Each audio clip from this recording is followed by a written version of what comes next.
एक ना एक गुरु का भक्त था।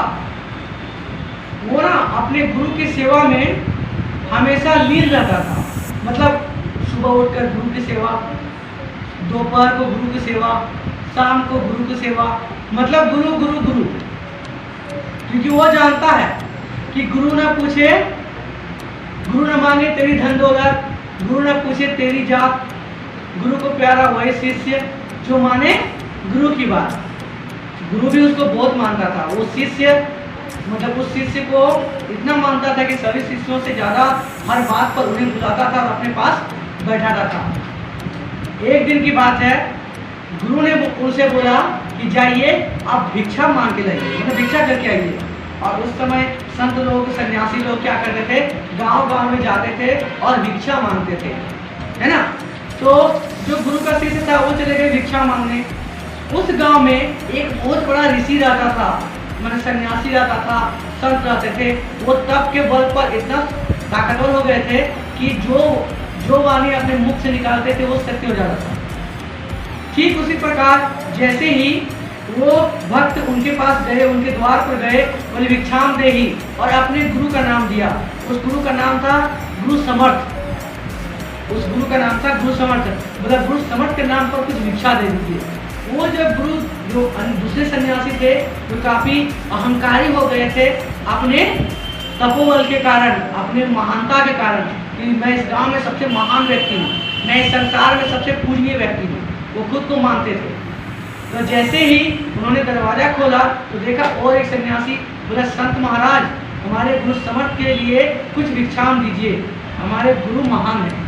वो अपने गुरु को महान बोलते थे। उनको लग गया खराब, बुरा, कि मैं इस दुनिया का सबसे महान गुरु हूँ, तुम्हारा गुरु कैसे महान हो सकता है। बोलते वो महान है। और एक बार उसको बोलता है, एक भक्त मैं तुम्हें और एक मौका देता हूँ, मुझे महान बोलो, मुझे सर्वशक्तिमान बोलो। बोलते नहीं, हमारे गुरु महान है, महान रहेंगे हमेशा, वो गुरु समर्थ है। तो क्या हुआ मैं बताना चाहता हूँ कि उसके अंदर में इतनी घमंड थी ना कि वो गुरु ने उसको श्राप दे दिया। मतलब मैं तुझे श्राप देता हूँ कि शाम ढलते ढलते, सूरज का शाम होता है ना, सुबह उठता है उल्टा हुआ सूरज और डूबता हुआ सूरज होता है ना, तो शाम ढलते ढलते डूबता हुआ सूरज जो होता है ना, वो आपकी जिंदगी का अंतिम सूरज होगा। मतलब जब तक सूरज डूब जाएगा आप मर जाओगे। मतलब कल प्रकार की सूरज आप नहीं देख पाओगे। अब उनको बहुत डर हो गया, किसको, उस भक्त को, क्योंकि गांव के सभी लोग बोलते हैं कि ये जो साधु बोल देते हैं, इनकी वाणी, इनके मुख से निकलने वाली वाणी सत्य ही होता है। वो डर गया पूरा कि ये तो मैं तो मरने वाला हूँ।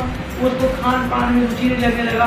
वो घर गया तो गुरु समर्थ उसका मन का हाव भाव देख कर लगा कि आप बहुत दुखी हो भक्त, क्या हुआ। मतलब गुरुदेव क्या बताऊँ, मैं कल सुबह मरने वाला, मतलब मैं कल सुबह की सूरज नहीं देख पाऊंगा, मैं आज शाम को मरने वाला हूँ। बोले ये किसने कर दिया। मैं उस गांव में गया था और उस गांव में जाने के बाद वहाँ के जो एक गुरु थे उन्होंने मुझे ये कहा। बोले ऐसी बात है। बोला हाँ, चलो आओ मेरे साथ खाना खा लो। बोले नहीं, मैं तो मरने वाला हूँ, मैं खाना नहीं खाऊंगा। ठीक है, अब गुरु का बात नहीं माना, उस गुरु की बात नहीं माना, गुरु खाने लगा। गुरु समर्थ खाने लगा। फिर गुरु समर्थ थोड़ा सा शाम हुआ, बोले कोई बात नहीं, चलो मैं आराम कर रहा हूँ, सोने जा रहा हूँ, तुम मेरे चरणी दबा दो। तो वो भक्त क्या बोला कि यार अंतिम समय तो मेरा आ ही गया है, चलो गुरु के सेवा में ही अपनी जिंदगी गुजार देते हैं। उन्होंने उसका पैर दबाने लगा। उस गुरु ने, गुरु समर्थ ने उस भक्त को एक बात बताई। बोला देखो, जब तक मैं ना जग जाऊं तब तक तुम मेरे पैर को छोड़कर मत जाना। जब तक मैं खुद उठकर तुम्हें ना कहूँ कि मेरा पैर को छोड़ दो, मतलब अब मत दबाओ, तब तक तुम उठकर कहीं मत जाना। बोला जी गुरुदेव, मैं आपकी आज्ञा का पालन करूंगा। हो गया शाम, गुरु के वचन जो होने वाले हैं, उस गुरु ने सबसे पहले एक नहीं होता, एक पेड़ होता है जिसमें हम लोग जो भी मानते हैं वो पूर्ण हो जाता है। ठीक है, मनोकामना वाला पेड़ होता है ना, मनोरूपी। तो भेज दिया इसको। ठीक है, किसको भेज दिया, एक देवी को भेज दिया। उस देवी के पास सोने चांदी से भरे हुए कलश थे। उस देवी के पास सोने चांदी के भरे हुए कलश थे। बोले ए शिष्य, आओ और ये सोने चांदी के जो जेवरात हैं वो तुम ले जाओ, आपकी जिंदगी का सारा दुख खत्म हो जाने वाला है, आज से आपकी जिंदगी शुरू होने वाली है।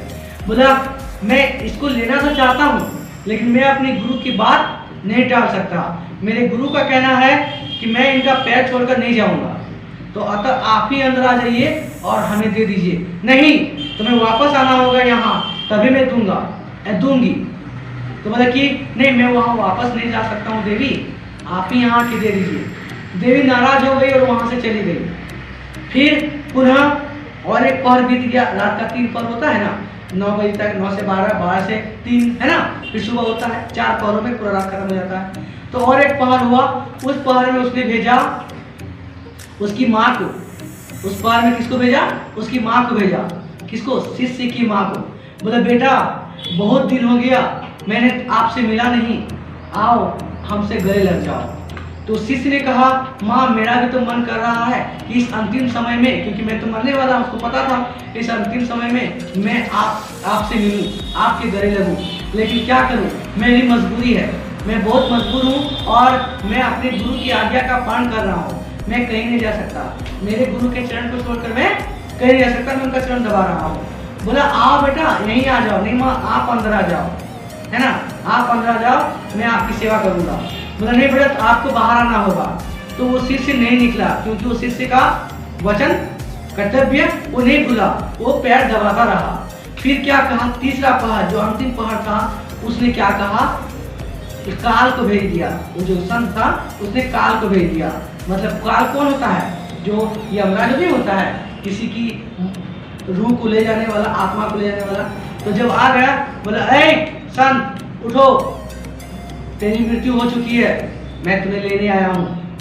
बोला ठीक है मुझे ले जाओ, पर आप यहाँ आके ले जाओ, मैं अपने गुरु का चरण दबा रहा हूँ, मैं चरण छोड़कर नहीं जा सकता, अगर आप मेरी मौत आई है, मेरी मृत्यु है, तो आप यहाँ आके ले जाइए।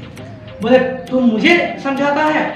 वो काल बोला तो तुम्हारी मृत्यु हो चुकी है, चलो मेरे साथ। बोला मैं नहीं जा सकता महाराज, मैं नहीं जा सकता, आप आइए और आकर ले जाइए। वो काल चला गया, सुबह हो गई, गुरु जग गया। जगा ना, तो जगने के बाद उसके बाद सारा काम होने लगा। जैसे ही उसके बाद गुरु ने उनसे पूछा शिष्य से क्या बात है, कल तो तुम मरने वाला था, फिर आज? बोला हाँ गुरुदेव मैं तो मरने वाला था। फिर उन्होंने सारा अपना कहानी स्टार्ट किया कि रात में क्या क्या बात बीती, है ना। फिर उनको याद आया कि गुरुदेव ने मुझे कहा था कि कुछ भी हो जाए मेरे चरण छोड़कर मत जाना। गुरु समर्थ महान थे, है ना। तो इस प्रकार उनकी मृत्यु नहीं हुई। तो ये बताया जाता है कि अगर सच्ची लगन और किसी पर विश्वास हो आपको ना, तो दुनिया की कोई ताकत आपके विश्वास को हिला नहीं सकता है।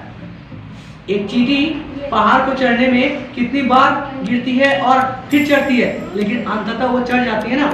इस प्रकार आप किन्हीं पर विश्वास कीजिए, अपने कर्मों पर विश्वास रखिए कि मैं जो कर्म कर रहा हूँ, वो जो चरण दबा रहा था, मेरे कर्म अटूट है, मैं दिल से अपने गुरु का सेवा कर रहा हूँ, कोई मुझे नहीं मार सकता।